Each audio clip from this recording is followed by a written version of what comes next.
Good morning, Farah. How are you? I'm doing well. I'm doing well. Ali, how is it in Canada today?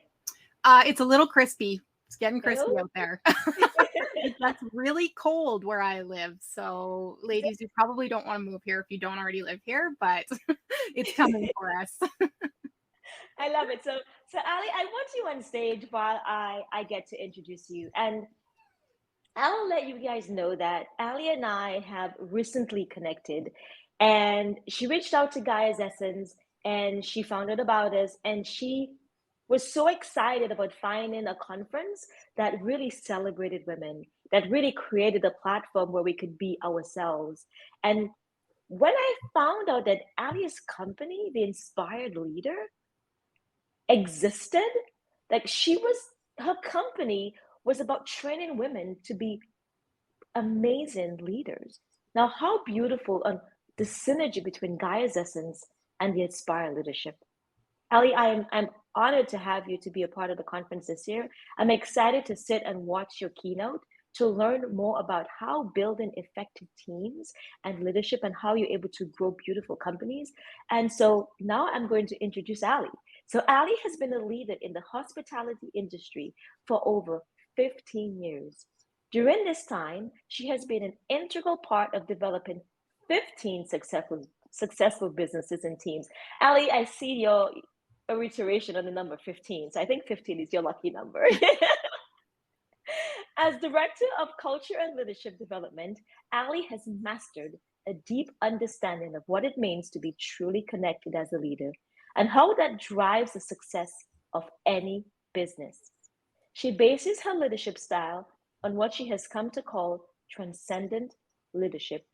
Her approach to this elevates team thinking beyond everyday problems and obstacles, building instead on quality in group and individual connection for lasting effect. This has created a culture of engaged and emerging leaders in her organization that many admire and emulate. Ali has worked with thousands of leaders from all levels of organizations.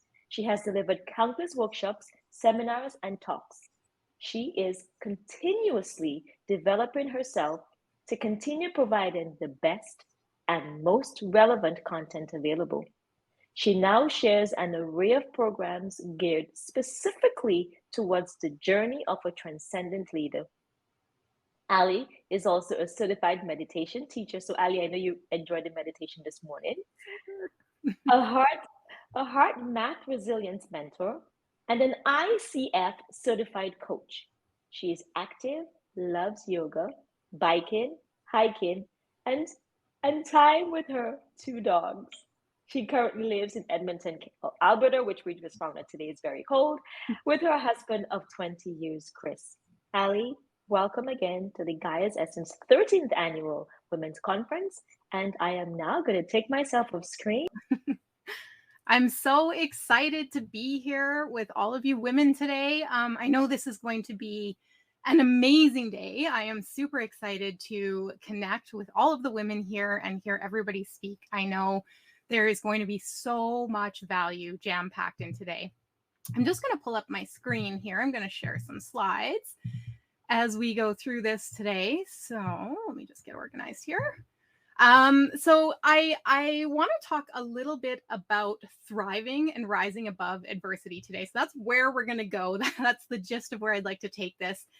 But before we hop in, I want to talk, Farah's already been talking a little bit about this, but I want to talk about using the chat today.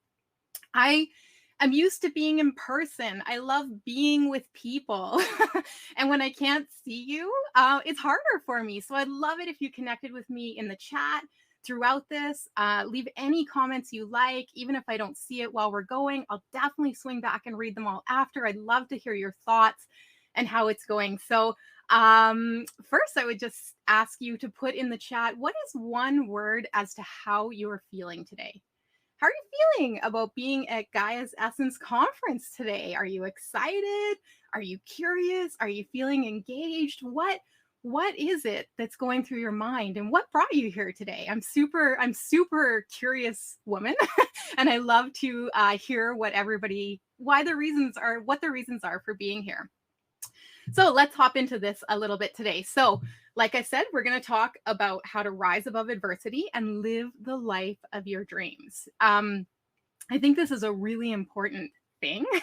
I think we all face adversity in our lives. And so I felt like this was a really great topic to talk about since the theme was Be Relentless. To begin, I think I should tell you a little bit about myself. Now, Farah obviously introduced me, but I think it's important to share a little bit from me. So, as Farah said, I've been a partner in a restaurant franchise in Northern Alberta, actually for 17 years now, which is pretty wild. And in that time, I've been part of building 15 successful businesses and teams. Now, my primary focus in that time was on creating an extraordinary team culture, but not just a culture, one that rippled into a prosperous business model for everybody involved.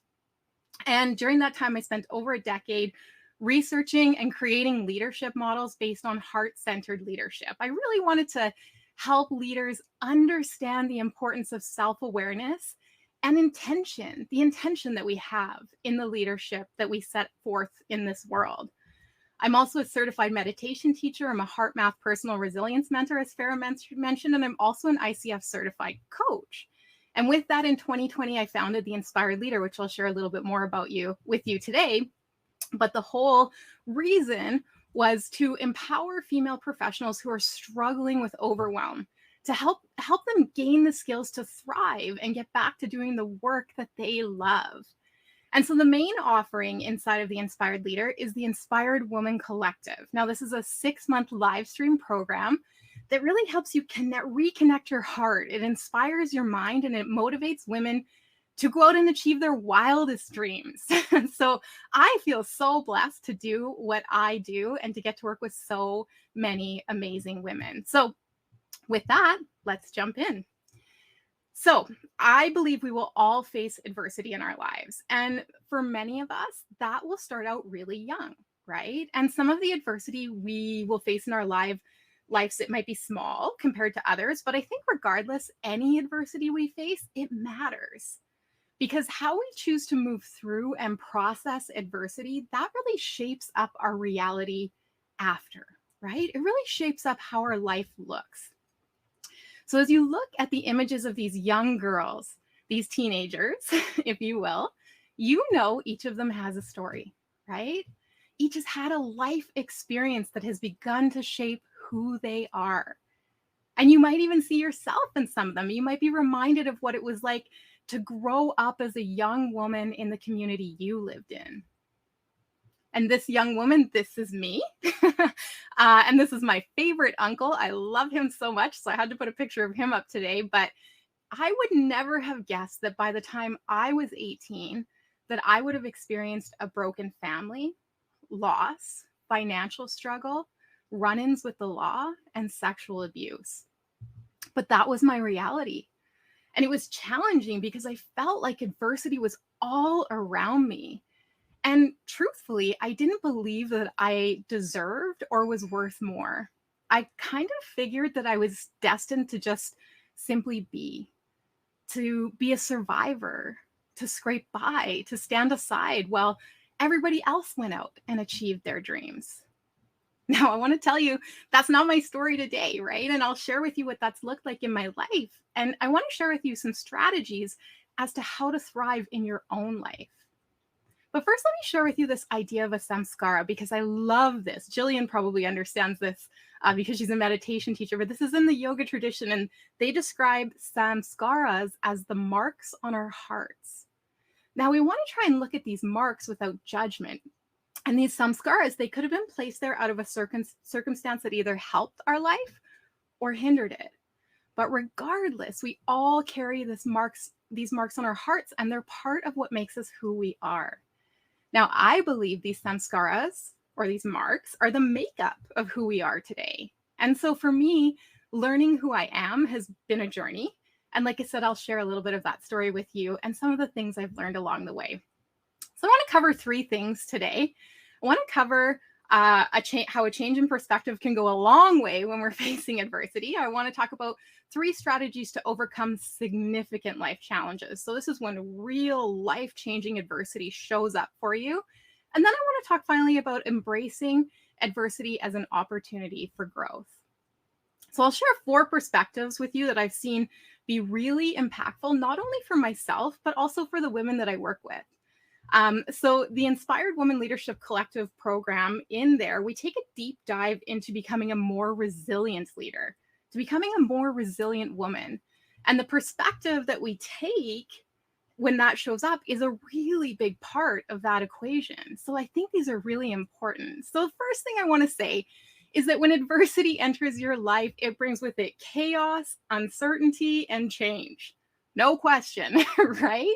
So it's important to recognize that it's easy to feel lost. It's easy to feel like you're spinning your tires in this state. So this is why slowing down, taking a breath, feels so good, right? Find your new coordinates. This can be so helpful when adversity enters your life. The second thing I want to say is that, as with anything in life, there can be ups and downs, right?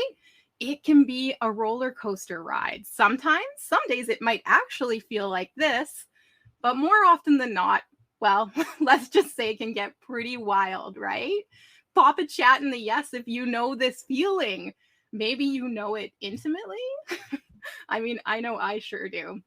So the key here is understanding that self-kindness and self-compassion are paramount, right? This will help you immensely as you start to find ways to move through the adversities that you might be facing in your life. And now when challenges enter our lives, when we have a really bad day coming up against adversity, it helps to remember that every day is a new opportunity to start again. There shouldn't be an expectation that every day should be perfect. Some days will just be more successful than others, and other days will be downright challenged to the core, right? And so I think that's one of the beautiful things of life, is that for the time that we're living, we can always go to bed and we can wake up the next day and choose to see the world through a new lens. It's very empowering when we can start to look at our life and live this way. And the fourth one I'd like to share with you, and I'm aware this isn't always possible, but when we can bring a little lightheartedness into the situation, it can really help us start to see that there's a possibility to move through what's happened in your life. I think sometimes when facing adversity, it can feel like it's never going to end, right? And we end up in a place in our minds and our hearts that we can become stuck. And ladies, stuck is not a good place to be, right? We really want to try and avoid that if we can. It's a universal law that everything is continually evolving and changing. So the adversity that we're facing, it's likely not going to last forever, and it just might pass a little quicker with a lighter heart. So let me tell you about this dog. This was a short-lived adversity for me, but I thought it might be a good one to share around, bringing a little lightheartedness to the situation. So this is Guinness, okay? This was our friend's dog. And one night he was over for dinner with a group of us. And of course, Guinness was there. Now, Guinness, named after the famous Irish stout, right? The beer, is what you might call a little shit. He got into lots of trouble in his life, but so did our dog, Denver. So they got along great. Now, this night in particular, we decided to barbecue Alaskan king crab. And it's a treat we do with friends once in a while, obviously not very often. It's pretty expensive, but super fun to do in a group of friends because you just do a big crab boil, everybody shares it, and it's a super fun experience. So anyhow, we are all eating at the table when this giant chunk of crab leg shell falls off the edge of the table. And it was kind of like one of those moments where we all looked at each other wide-eyed and we knew this wasn't going to be good. And it was on. It was Guinness the Terrier versus Denver the Beagle. Now, I remember leaping off my seat and grabbing Denver by his back legs as he launched for the crab leg. And I was hoping in my mind that somebody would wrestle Guinness to the ground. But Guinness was way too quick. And in a moment, he had this crab leg in his mouth and he was running around the house from us. Now, my family has roles, as I'm sure yours does too. I'm the emergency responder. My husband is the researcher, and my sister, she's the panic-stricken bystander. And so staying true to my role, I ran after Guinness and I started trying to get this crab leg out of his mouth. And at this point, it was like halfway down his throat. It was lodged in his neck. And this dog was in trouble. Like, if you've seen Alaskan king crab, it's so pointy, pokey on the outside. It was something else. And I thought to myself, I have to try to get this out of this dog's throat. If this gets inside him, he's done. It's over. So I'm sticking my fingers down this dog's throat, trying to pry this crab leg out while my husband is standing beside me, Googling what to do. And my sister's hiding her face in horror. It was quite the scene. Anyway, in the end, Guinness won. He swallows this massive crab leg, and then he proceeds to embark on this 20-minute process of getting it back out. I'll tell you, I've never seen anything like that day. He managed to get it back out, and I always say Guinness narrowly missed his own demise that night. And we were all sitting there shell-shocked after, and my husband turned to us all and said, well, that was something else. And we just all started laughing, and we laughed, and we laughed, and it brought so much lightheartedness to the situation. You know, it was stressful. I thought for sure that dog was a goner. I'm like, our friends, we're losing these friends today. But when the smoke cleared, you know, we were able to release some of that tension. We were able to be a little bit lighter again. And as I said, I know this isn't always possible, but when it is, it sure helps you see a new perspective, right? Pop a yes in the chat, like if you've seen this in action at some point in your life, if it's helped you in facing adversity, whether you've used it or someone else, right? It doesn't really matter, but it eases some tension and it provides some relief. It feels good. Yes, and Guinness made it. Thank goodness. So let me take you into the second part. I want to talk about the 3 strategies. This is the most important part of the talk today. The 3 strategies to overcome a significant life change. Because these are the ones, right? These are the ones that really challenge us and take us down. So as I said, adversity can come into our life for a short time, or sometimes it's here to stay for a while. And there's nothing we can do about that. And so the question becomes, how do we be relentless? How do we stay relentless in the face of adversity?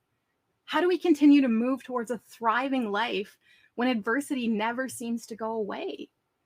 It's important to understand that we need to employ multiple strategies, as I'll highlight soon here, because one is often not enough. When it comes to the major challenges that we'll all face in our lives, the well on one of those strategies, well, it might run dry, right? And if we don't have something else to draw on, we might become stuck in that adversity that we're facing. So when we're working on resiliency in the Inspired Woman Leadership Collective, I'm often asked, how many strategies does someone need to lean into to get through a major life adversity? And I think this is a very good question. I think it's dependent on a few factors. One, the degree to which the adversity has affected your life. Number 2, the length of time it's been going on, right? And number 3, how prepared are you to face the adversity and to move through it?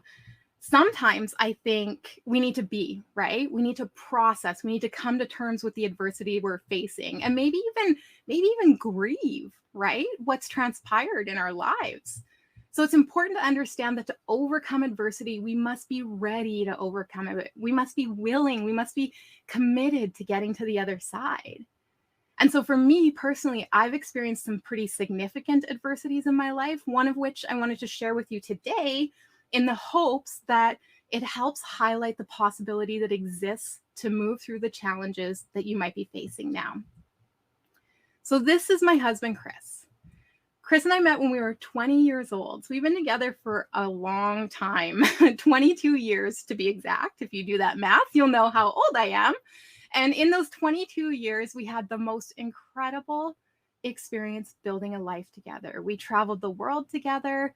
We loved our dogs together, and we built 15 successful restaurants together called Original Joe's. And it was an incredible time in our lives, one that I look back on and I am so grateful for now.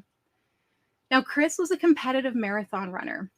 We had traveled all around the world so he could run different events. In February of 2018, we headed to Tokyo, Japan, so Chris could run number 6 of the 7 world majors. Now, To run all 7 of the world major marathons is an incredible accomplishment. If we have any marathon runners in the audience today, pop a yes in the chat. You know about these 7 world majors. And so Chris had spent years working towards this.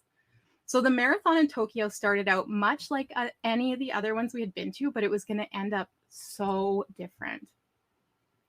Now, looking back, when we arrived in Japan, I knew something was a little bit off, but I couldn't quite put my finger on it. And the first thing I noticed was that he was lost. He was losing his way, meaning he couldn't really remember where our hotel room was or what it was called. Some really basic things you tend to remember when you're traveling. And Chris and I were both very avid travelers, so I knew this was out of the norm for him. And then the next thing I noticed was that he started repeating things he was saying.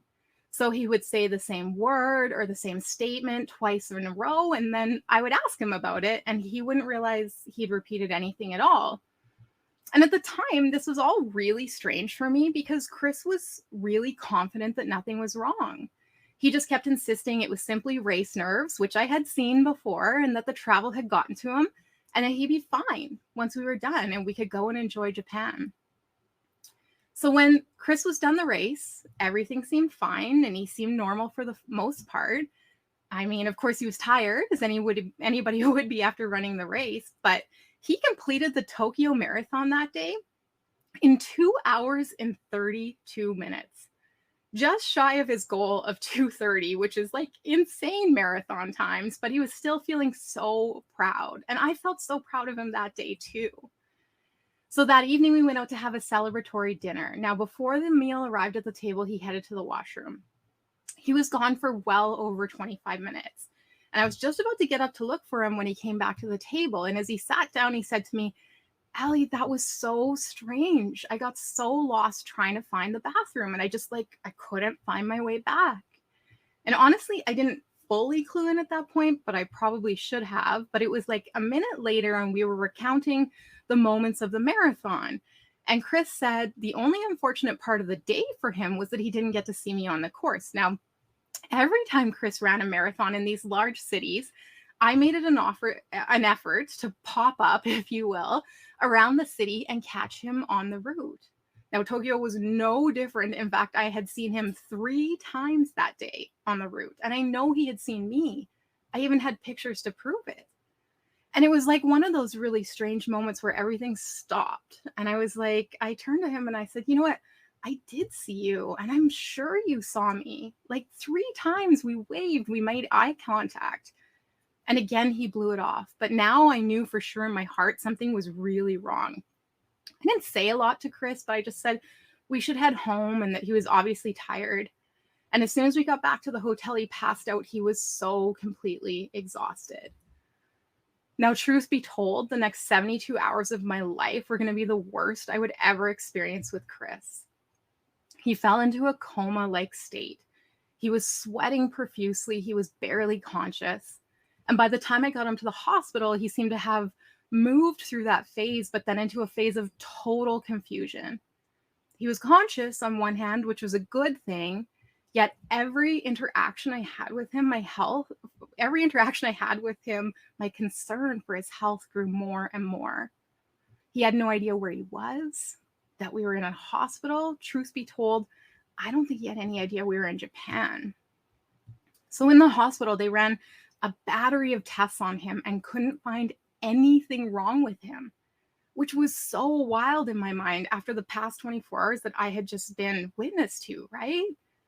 And so in the end in Japan, they cleared us to go home. Now, this was a terrifying experience. Being in a country where I couldn't speak the language in an emergency situation was one of the most challenging, gut-wrenching situations I've ever been in. And of course, everybody in the hospital, they had so much compassion and concern, but being unable to communicate, well, it put me in such a high stress state. I remember I was in a full-on state of panic and fear. I just wanted to get home.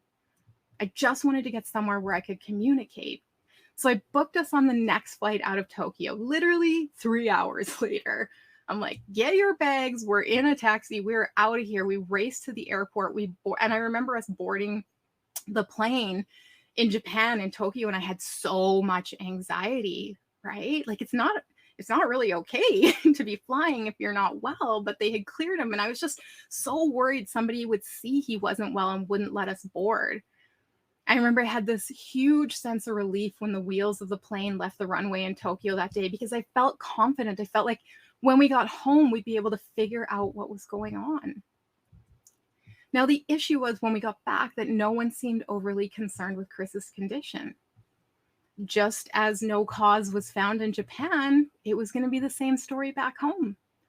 So the medical team, he said he wasn't in a life-threatening condition and sent us home.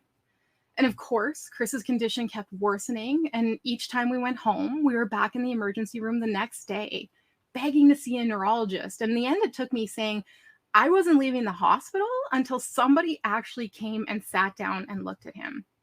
Now, when we finally did see a neurologist, he told us that Chris had likely experienced some type of encephalopathy, which is like a virus that gets into your spinal cord and likely had caused some brain swelling, but that it would be okay, that he would recover in 6 to 8 weeks. They sent us home. They had no tests, no plan, but just a lot of rest. Just really take care of yourself. And so as the days progressed, Chris's condition continued to grow worse. And it became really clear to me that whatever had transpired in Japan had deeply affected his memory. So he was confused. His short-term memory was completely gone, and his long-term memory was spotty at best. And so, as you can imagine, this was a very dark time for us. And as we started to settle into this new reality, we continued to try to navigate healthcare. And it became clear in those first few days that Chris wouldn't be returning to work anytime soon. And for that fact, neither would I, right?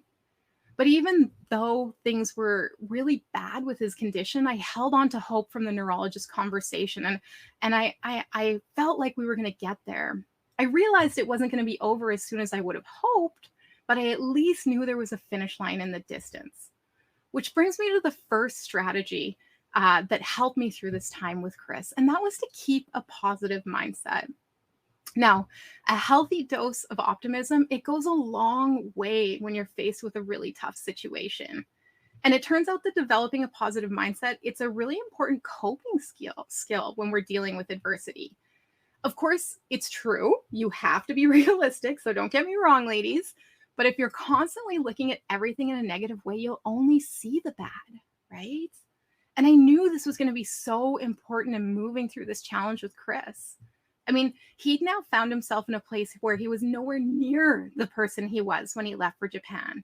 I can't even begin to imagine what that felt like for him. So finding ways to cultivate a positive mindset was going to be so important in both of our abilities to continue to move forward. And I did that by focusing on what the neurologist had said.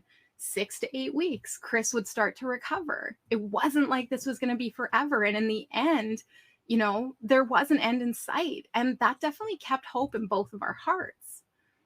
Now, I think the first thing to know about a positive mindset is that it does not mean that you ignore facts or logic or force yourself to only have positive emotions. That is not realistic. A positive mindset means that you're able to look beyond the crisis or the adversity rather than becoming all consumed by it. I've talked about being stuck a couple times, and it's really not a good place to be. Now, trust me, I know that that's not always easy. And you might have to acknowledge it, and you might have to process the negative aspects before you can really start to cultivate this. But the power of a positive mindset, it can not only impact your mental health, it can also impact your physical health, which you need at a high level when you are facing major adversity in your life. When we are facing these adversities, a positive mindset can be the potential the difference between completely giving up and finding the resolve to keep on. And of course, there are health benefits, right? A positive mindset can create thinking and problem solving. It can lower your blood pressure. It can give you a stronger immune system. It can lower the risk of depression. It can increase your ability to adapt to change. And as I already said, it can help you have better stress management and coping skills in tough times. And that ladies, is so important. And so as time moved on, the days turned into weeks, the weeks turned into months, 6 weeks, 7 weeks, 8 weeks passed, and Chris's condition didn't improve. Not only that, we were getting to a point with the healthcare system where they didn't know what to do with him. He had become an undiagnosed, unknown illness that was slipping through the cracks. Now, I'm aware that that happens all the time, but never in a million years did I think that would happen to us in our 30s. And because he was undiagnosed, no one knew what treatment to offer him, so no treatment was being given. And this was a challenging time for us. You know, I remember I spent hours upon hours on hold with doctors at hospitals, researching possibilities, reading medical reports, and applying for financial aid. It was a full-time thing. And truthfully, I was completely and utterly exhausted. And that initial strategy I had about keeping a positive mindset, well, it was starting to wear thin as time went on. I'm not going to lie. I knew I needed to start to think about another way, another strategy that was going to help get us through this. And now, when the thing about adversity is like when you feel like every door is being closed in your face, it can be so hard to stay positive. So I get it. And so this is why I said one strategy is never enough, right? It's kind of like putting all your eggs in one basket. It's not a recommended strategy in many areas of your life. So why would it be different here? So when we're facing adversities in our life, we need to employ these multiple strategies. We need to think in different ways so we can allow ourselves the best chance to push through and have that successful, thriving life that we all want. So I knew at this point it was time to try something new, focusing on a positive mindset. It had worked. It had worked up until now. But what got me here wasn't going to get me where I needed to go. And this was going to go on much longer than I had anticipated. So that brings me to strategy number 2, which was I refuse to give up. And ladies, this is an important one if you face major life adversity. It became clear that if anyone was going to help Chris get the care and attention he needed, it was going to need to be me. I was going to need to advocate. I was going to have to show up. I was going to have to care for Chris on a level to which I had never done before in my life. And that was going to take a lot more than a positive mindset. That was going to take courage. It was going to take compassion. It was going to take understanding. It was going to take a tenacity that I hadn't yet accessed in myself since all of this had happened. And truthfully, in those first few months, I was just holding on. I was hoping and praying that the neurologist was right and that he would get better. And when he didn't, I knew I had to shift my thinking because ultimately his life as he knew it was hanging in the balance. Now, at this point, I understood that brain injury recovery is time sensitive. So finding resources and options in the first year were paramount. It was time to make some moves.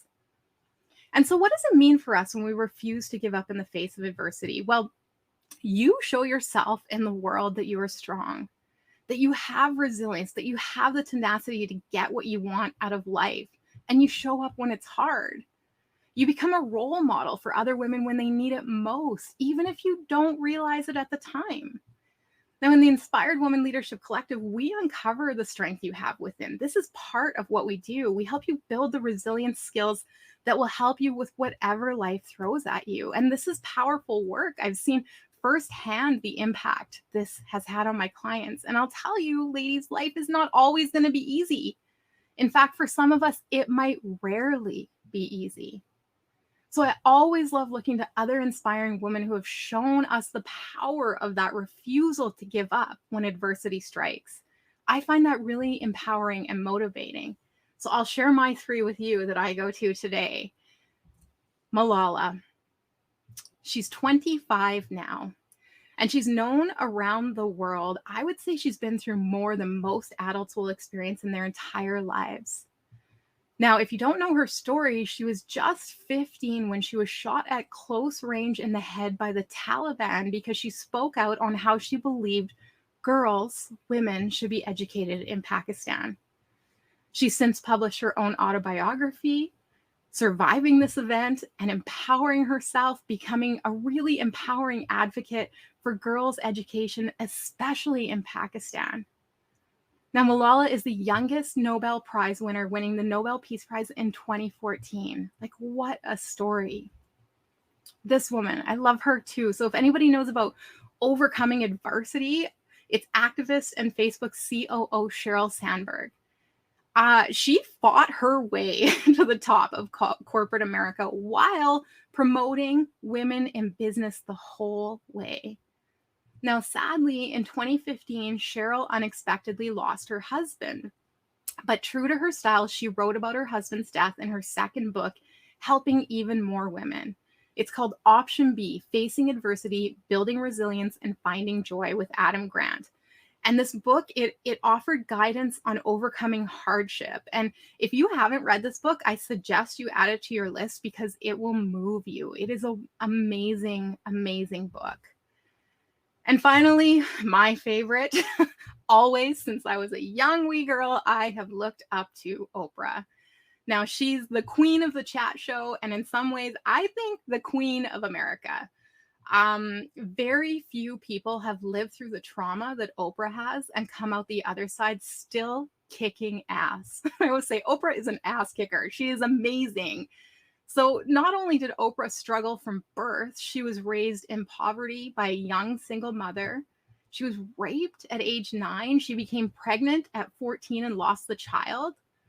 And she herself has said that these moments have helped her when pushing forward for the success in her life and her career that she dreamed of.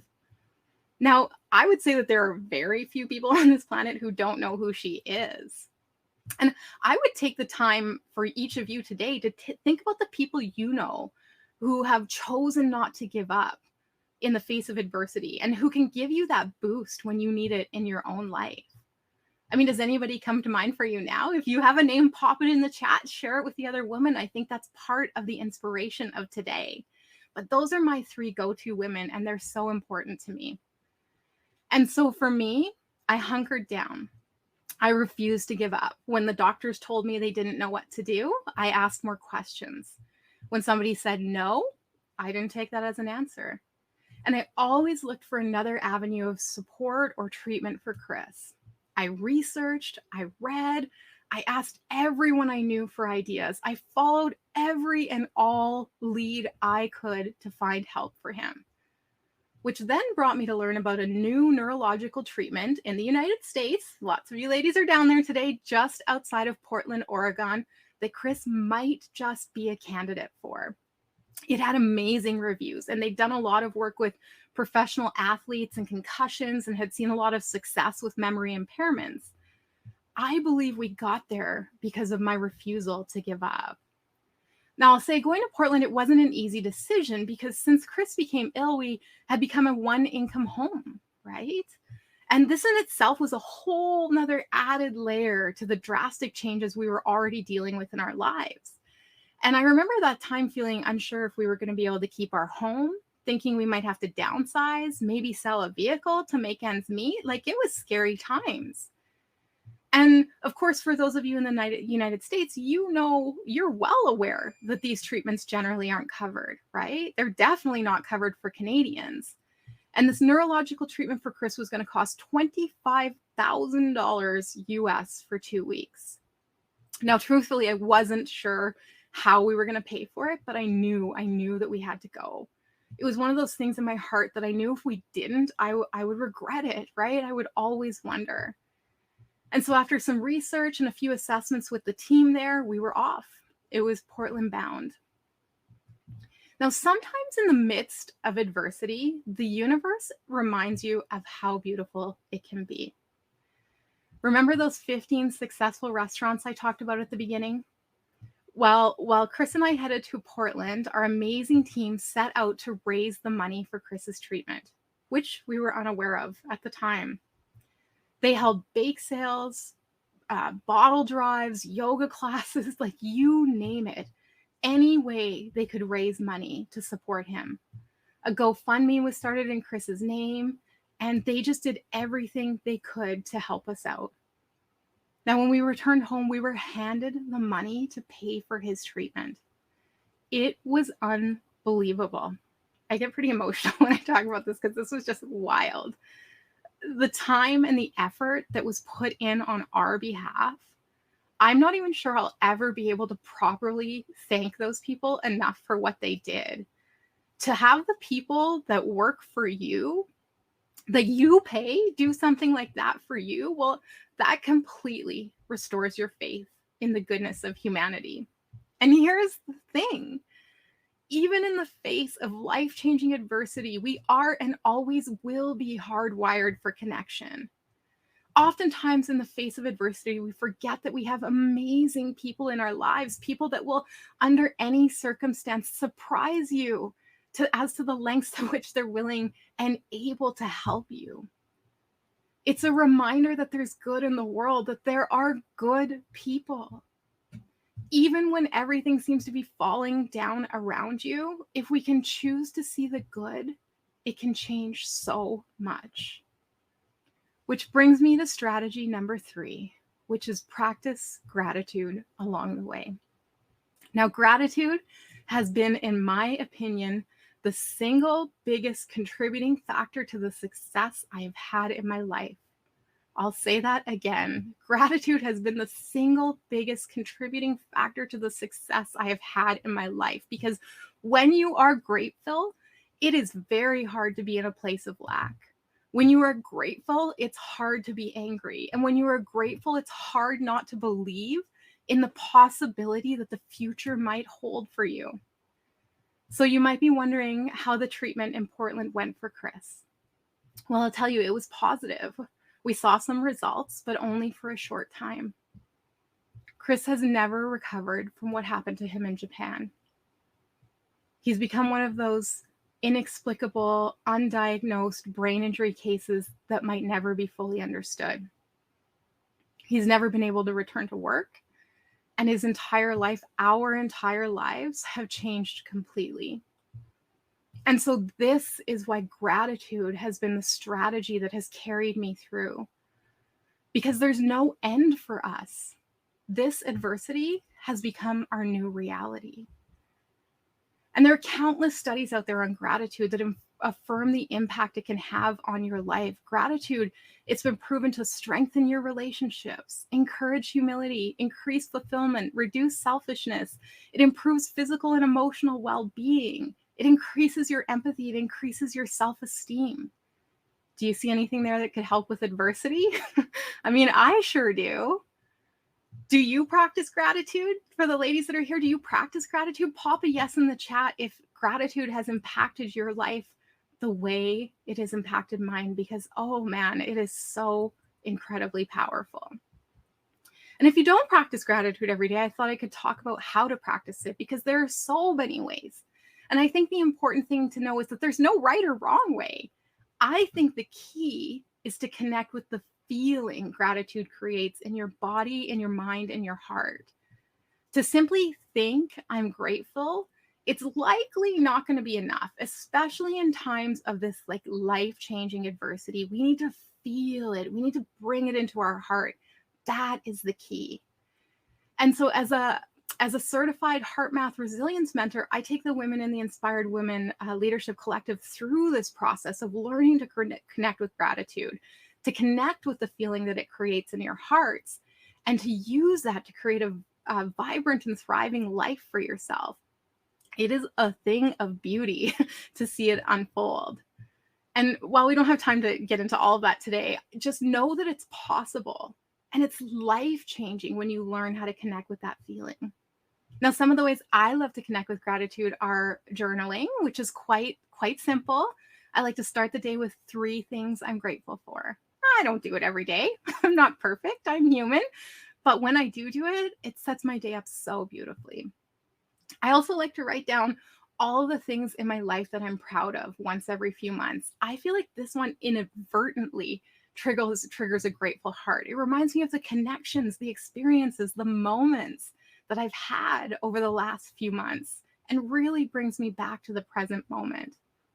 I also really like looking at pictures that evoke the feeling of gratitude. I have a grateful photo album on my phone. If you have an iPhone or a Galaxy or whatever, create an album that says grateful and put the pictures in there that evoke that feeling for you. Now, this photo, this is the last selfie I took with my husband in Japan before he became ill. And I remember those first few months, I couldn't even look at this picture. I was so angry that everything had been taken from us in what felt like the snap of a finger.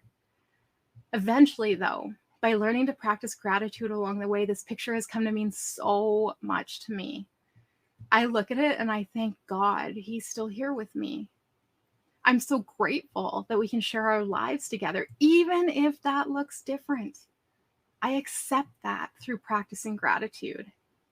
I think of all the years we've spent together and all of the things we've been through, all of the adversity we've faced together, and how grateful I am to call him my partner in life. And because Chris's brain injury has taken away his short-term memory, we've had to get creative in the way that we share our lives. And so practicing gratitude along the way has helped that creativity emerge. Now, over the past 5 years, since all of this has happened, I've been documenting the moments that we can be grateful for and sharing them with him. Moments like our vacations. Hawaii has always been a favorite place for us to go together. We love the turtles. We love the whales. Of course, we've had so many adventures to other lands, from the oceans to the mountains to good old NYC. We've had so much to be grateful for most of the time. We keep memories of the precious moments we have with our nephews. They bring so much joy and light into our lives. We practice gratitude for the experiences that we have together. And of course, the moments we have with our dogs. They've brought so much into our lives, from the moment they came into our lives and to the moments before they left. We've been practicing gratitude for it all. Now that brings me to the final part of today's talk, which is to embrace adversity as an opportunity for growth. Now, I want to say this is usually a strategy that comes later when facing adversity. And as I mentioned at the start, we will have to employ multiple strategies to navigate adversities that we're going through in our lives, right? And to get to a place where we can see an adversity as an opportunity for growth, we first must grieve any loss, and we need to come to terms with what that new reality might look like. There's a big difference between change and transformation. Let me explain this. So change, it happens first outside of a person. It's an external event that brings upon change in our life. It brings upon this inflection, right?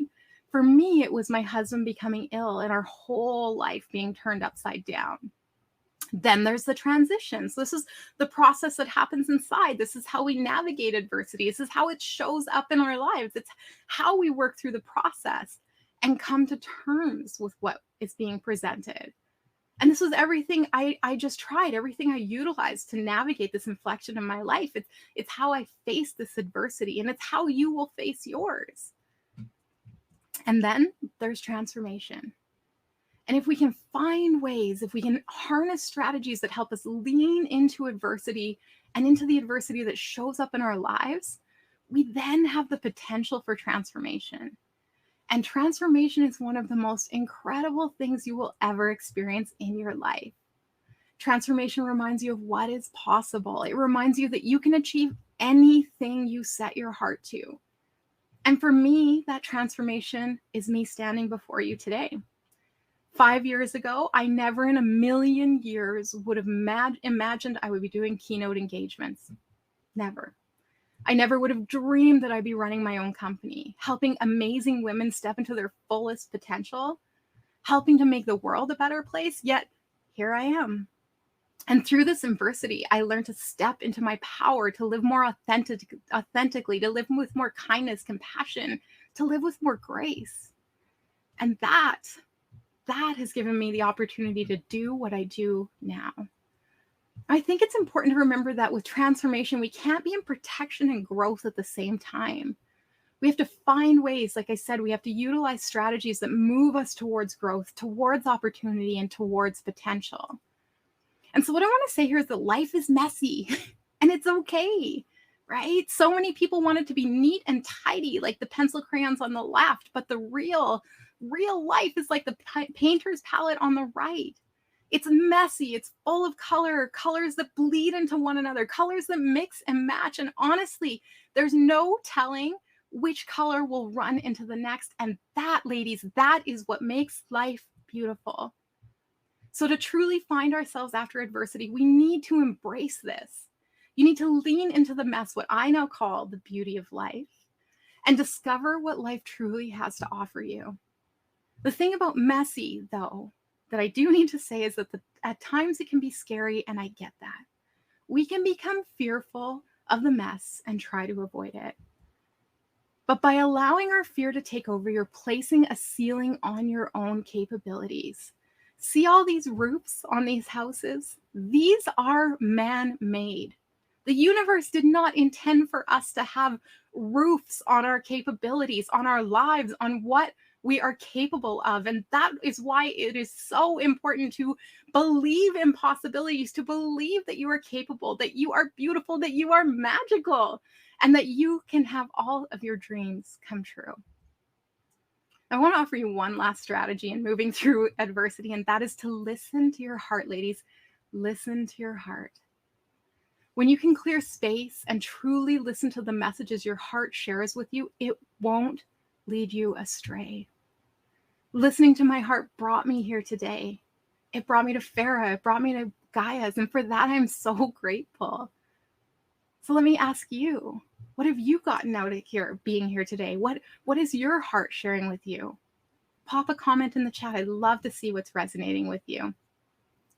Now, the women who joined the Inspired Women Leadership Collective experience life-changing results that not only catapult their careers to new heights, but also their lives. It creates purposeful integration in all areas. And so I wanted to offer something special to the women who are committed to their growth today and to having a thriving life. So I don't do this often, but today I've set aside 20 complimentary Inspired to Thrive sessions for the first 20 women who sign up. Now, this is a 60-minute laser-focused session that will help you rise above any adversity you might be facing in your life and get back to the life that you love. In this session, together, we'll gain a greater understanding of where you're struggling, we'll get clarity on your superpowers, and we'll create a plan to help you thrive. So scan this QR code or visit my booth to grab it after. I don't do this often, and this link will expire in 24 hours. So grab your session now if this resonates for you. And while I know this isn't for everyone, I wanted to make sure that everybody was able to leave here with something today. So I wanted to offer a free gift to everybody, whatever your interest level is. And that is my Inspired Leader Daily Planner. Just text INSPIRE to 1-844-213-2116. So that's INSPIRE to 1-844-213-2116. Now, I use this planner in the collective, and it is loved by my clients because it's not just a planner. It helps you get laser focused on your day. It allows you to truly move forward with intention and create the career and life you dream of. So grab your free Inspired Planner today. That is just simply my gift to you for being here today. I want to say, ladies, it's been an honor to be here with you today. It's been an honor to serve you. I hope you have found some inspiration in this keynote today. I hope you find oodles of inspiration in the day today. And I hope you were able to see yourself in some of the stories I shared. I'll be around all day. If you'd love to connect, I'd love to meet you in person. And with that, Farah, I'll turn it back to you, beautiful lady, and thank you so much. Wow, okay. I'm going to try to compose myself now. Ali, thank you for sharing your story and being your authentic self with us. You touched so many of us, and I could see in the chat how everybody feels connected to you. You didn't have to be so open, but you chose to be. And I think it's so important because as women, sometimes we see each other and we judge and we think that, oh, this person has a perfect life because they look like their life is perfect. And I love how you showed the slide with the crayons. Very organized on one side, and then you have a painter's palette on the other. But a painter's palette creates something so beautiful and magical. Life is messy, And want everyone to leave here today to remember that life is messy, that your life is going to turn out the way that it's destined to be, not the way that you envisioned it, because you don't know what your story is. And what my husband and I always say, that you embrace your story, because it's your story. It's not anyone else's, it's yours. Your story, Allie, has made you the strong, powerful woman that you are today. You've built the inspired leadership because now, from your own trauma, you now stand here to support other women. And that's what it's about. It's about supporting yourself first, because you had to be strong enough to be able to stand up to support you. Because if you weren't strong, you couldn't support Chris in a time when he really needed you. And as a woman who you've stayed with your husband through that adversity, my heart goes out to you, because that shows me that is true love. That is true love. You love this man. You remember the man that you met that first day that you knew. That was it. No more searching, no more looking. It's you, Chris. And he has an amazing wife. And I know he knows that. Thank you for sharing with us and reminding us how to be grateful. Because sometimes we're so caught up in things happening to us, we don't see the blessings right in front of us. And I call it the blessings and the lessons. They come together and they synergize, because without the blessings, you have no lessons, and the lessons to give us the blessings. Remember, in life is messy. Sometimes it's a blessing because it's to take you to that next level, because you've gone through whatever trauma you're supposed to. And then sometimes it's things teaching you. And I tell my son that all the time, because he's 12 now, that things will happen. You don't know it all. It's going to be because you made this mistake that you could move on to that next level. And from this mistake, you can grow. And that's all life is, a series of opportunities to grow and to learn. And today, I am so grateful to be honored with you leading the conference as the keynote. Okay, I'm trying not to just start really just crying so much, but it was so touching. It was so moving, and I'm grateful. Ladies, let us know in the chat how this keynote has made you feel, and how it has reminded you to stay grateful, that we all going through different adversities in our life. And it's about how we see the adversity, how we embrace the adversity. Because it's not just saying, oh, why me? God, why me? I had this going on or that going on, or my life wasn't this, or this may be for someone else, but not me. But this is yours. And Allie, you embraced it. And now I'm very grateful that you've graced us with your presence today.